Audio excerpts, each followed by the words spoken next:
ఢిల్లీలో నిర్భయ ఘటన యావత్ ప్రపంచాన్ని కదిలించింది. బస్సులో ఓ యువతిపై సామూహిక అత్యాచారం చేసి అత్యంత దారుణంగా ప్రవర్తించారు.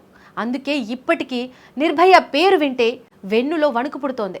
ఇప్పుడు అచ్చం అలాంటి ఘటనే మరొకటి దేశ రాజధాని ఢిల్లీలో చోటు చేసుకుంది. కదులుతున్న బస్సులో ఓ మహిళపై సామూహిక అత్యాచారం చేసిన ఘటన మరోసారి చర్చనీయాంశంగా మారింది. రెక్కాడితే గాని డొక్కాడని కుటుంబం. భర్తతో పాటు ఆమె కూడా పని చేస్తేనే 3 పిల్లల కడుపు నిండుతుంది. అందుకే ఆమె నిత్యం పనికి వెళ్తుంటుంది. అయితే ఎప్పటిలాగే ఆ రోజు కూడా పనికి వెళ్ళింది. తిరిగొచ్చేసరికి ఆలస్యమైంది. చుట్టూ చిమ్మ చీకటి. నడుచుకుంటూ ఒక్కతే భయంగా రోడ్డుపై వస్తోంది. అప్పుడే ఆమెకు రోడ్డుపై ఆగి ఉన్న ఓ బస్సు కనిపించింది. దీంతో వాళ్ళ దగ్గరకు వెళ్ళి టైం ఎంత అవుతుందని అడిగిందా మహిళ.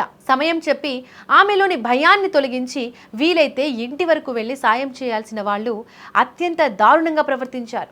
సదరు మహిళను బస్సులోకి లాక్కెళ్లి బస్సును పోనిస్తూనే అత్యాచారం చేశారు. ఒకరి తర్వాత ఒకరు బస్సు నడుపుతూ డ్రైవర్, కండక్టర్లు ఇద్దరు ఆమెపై అఘాయిత్యానికి పాల్పడ్డారు. అయితే ఈ దారుణం తర్వాత బాధితురాలు పోలీసులను ఆశ్రయించింది. తనపై 2 వ్యక్తులు అత్యాచారం చేశారని ఆమె ఫిర్యాదులో పేర్కొంది. వెంటనే స్పందించిన రాణిబాగ్ పోలీసులు కేసు నమోదు చేసి దర్యాప్తు ప్రారంభించారు. బాధితురాలికి వైద్య పరీక్షలు నిర్వహించగా అత్యాచారం జరిగినట్లు ప్రాథమికంగా నిర్ధారణ అయింది. పోలీసులు సాంకేతిక ఆధారాల సాయంతో నిందితులను గుర్తించి నిందితులను అదుపులోకి తీసుకున్నారు.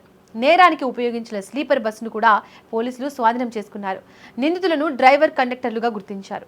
బాధిత మహిళకు వివాహమై 3 పిల్లలు ఉన్నారు. నిత్యం కష్టపడి పనికి వెళ్లి వచ్చే ఒక సామాన్య మహిళపై ఇలాంటి అఘాయిత్యం జరగడం స్థానికంగా కలకలం రేపింది. ముఖ్యంగా రాత్రి వేళల్లో మహిళల భద్రతపై మళ్లీ నీలినీడలు కమ్ముకున్నాయి.